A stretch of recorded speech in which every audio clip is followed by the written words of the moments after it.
سڵاوتان نەبێت.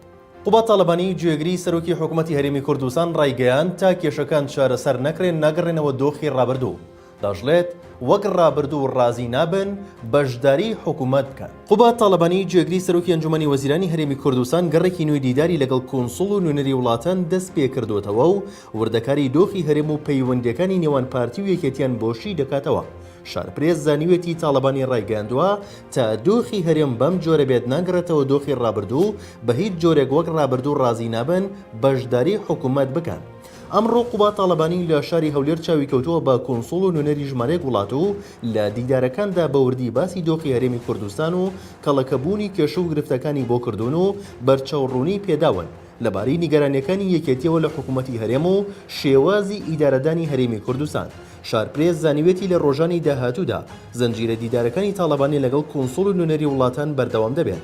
بەپی و زەنیێرێنی شارپرێز دەستی کەوتۆ قوبا تاالبانی بە کۆنسڵ و نوێنەری وڵاتانی وتووە کە یەکێتی و پارتی هاوبەشنی نەدەسەڵاتدا و پارتی مەبەستێتی یەکێتی لە بری هاوبەش بەشدار بێت کە ئەمە بۆ یەکێتی جێ قوبوڵ نییە و تا ئەو کێشە کەڵەکە بوونە چارەسەر نەبن و بەڕاستی هاوبەش نەبین ناگەڕینەوە دۆخی جاران.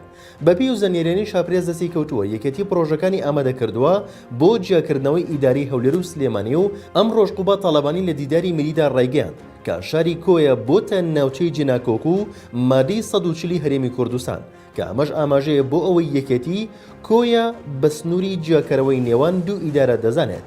لە چەند ڕۆژی ڕابردوودا یەکێتی نیشتیمانی کوردستان بە شاندێکی باڵاوە سەردانی هێز و لایەنە سیاسیەکانی کرد و باسی لە هۆکارەکانی نیگەرانی حیزبەکە کرد و وردەکاری دۆخی هەرێمی بۆ حیزبە کوردستانەکان ڕوون کردەوە و لە بەرامبەردا پارتی دیموکراتی کوردستانیش بە هەمان شێوە دوو ڕۆژە سەردانی هێزە سیاسیەکان دەکات و بەپی زانیاریەکانی شارپرێز شاندی پارتی و یەکێتی داتە و زانیاری تەواو پێچەوانەیان لەگەڵ هێز و لایەنە سیاسیەکان باس کردووە لەبارەی دۆخی هەرێمی کوردستانەوە. سڵاوتان نەبێت.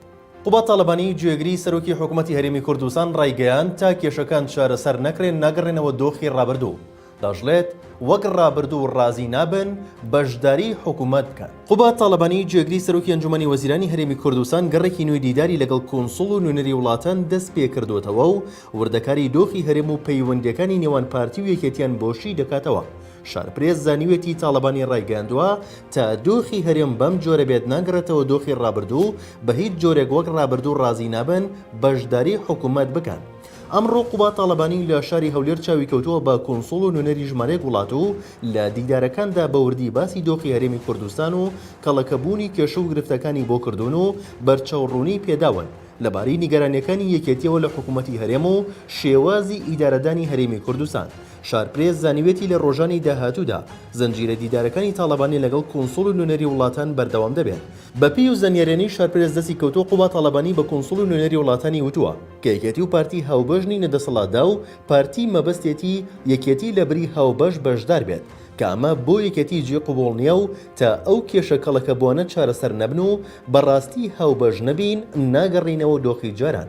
بەپی و زەنیێرێنی شارپرێز دەستی کەوتووە یەکێتی پرۆژەکانی ئامادە کردووە بۆ جیاکردنەوەی ئیداری هەولێر و سلێمانی و ئەم ڕۆژ قوبا تاالبانی لە دیداری مریدا ڕایگەیاند کە شاری کۆیە بۆتە ناوچەی جناکۆک و مادەی 140 هەرێمی کوردستان کە ئەمەش ئاماژەیە بۆ ئەوەی یەکێتی کۆیە بە سنووری جیاکەرەوەی نێوان دوو ئیدارە دەزانێت.